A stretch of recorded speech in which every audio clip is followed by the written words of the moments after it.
Hello, I'm Daniel Kirkpatrick, Principal Timpanist of the Greenville Symphony Orchestra. I'm also owner-operator at DK Percussion. And today we're in the Ramsauer studio in downtown Greenville, South Carolina. It is part of the Peace Center complex. And we're going to take a close look at each part of the Dresden timpani design and learn its proper nomenclature. Starting at the bottom of the timpani, we have the wheels, or the casters. Wheels are actually part of the caster system. We have a total locking brake on these. Not all timpani have a wheel base, they'll have just legs sometimes. So the next part would actually be the base casting. This base's design has 4 legs, which hold up 4 struts. Attached to the base frame, or the base casting, we have lifting handles. These are actually meant to pick up the timpani with. You can also pick up the timpani by the struts, but this would be a better option, or even below the wheels. So the tilting screw attaches to the caster, is threaded through the base, which can adjust the angle of the drum up and down so that the head sits upwards towards the player if wanted, and has a tilter lock right there that keeps that from spinning. When the wheel's locked in, it doesn't go anywhere. On frames that don't have wheels, they'll have tilting screws with a spike on the bottom, or it'll go into a piece of wood. On the front side, they'll often have stage screws or stage spikes. Next, we have the rocker arm. It's not part of the casting. It's connected to the piston, which goes up centrally through the base casting. The rocker arm transfers power from the cam or the bell crank, which then comes across opposite of the master tuning screw. Where the master screw meets, there's what's called a bearing plate. It's a hardened piece of metal. It's attached with that screw that keeps it from digging into the casting, which is either bronze or steel. The bottom of the master screw, which is threaded into a barrel nut, goes all the way up to what's called the master screw lock, which attaches to a T-handle. This T-handle is removable and it matches the tuning posts. Down here we have what's called the hanger arm. It supports the pedal shaft. On the hanger arm there are oil ports, otherwise known as gits, G-I-T-S. There's usually one on the base casting as well, and those are meant to accept lubrication for the moving parts. The pedal shaft goes into the base casting,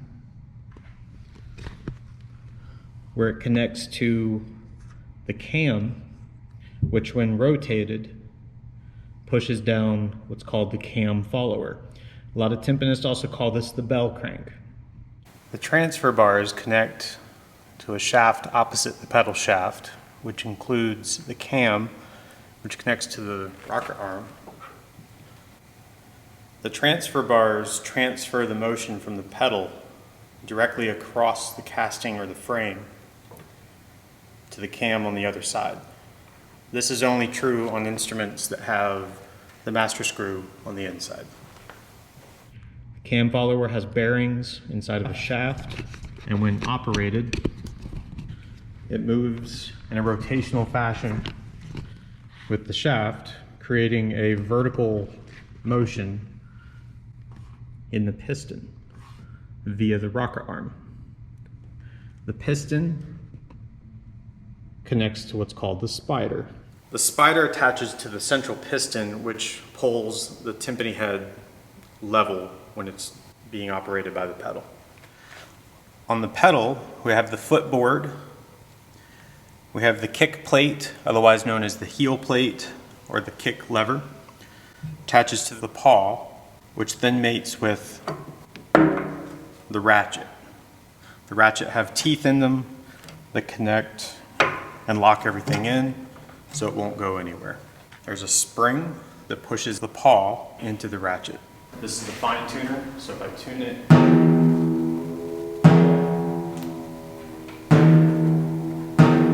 next we have the strut, which connected directly to the base casting comes up to this Y, often called the Y strut. There are 4 on this design of timpani. The struts hold up the suspension hoop. and you can just catch the lip of the copper that forms the bearing edge. The suspension hoop in turn holds up the bearing edge of the timpani bowl. Up here on the Y strut we have the tuning gauge. We have the posts that hold the indicator rails, which house the indicators, which are adjustable. The indicator arm rotates on the indicator standoff, which attaches by knuckles to an indicator activator. Down here we have the indicator lever, which attaches directly to the pedal shaft, goes up the activator arm, connects to the indicator arm, and then shows you where you are on the pitch. From the spider, we have tension rod receivers or barrel nuts. So those are removable, which attach to a threaded rod known as a tension rod, which comes up through what's called the ear.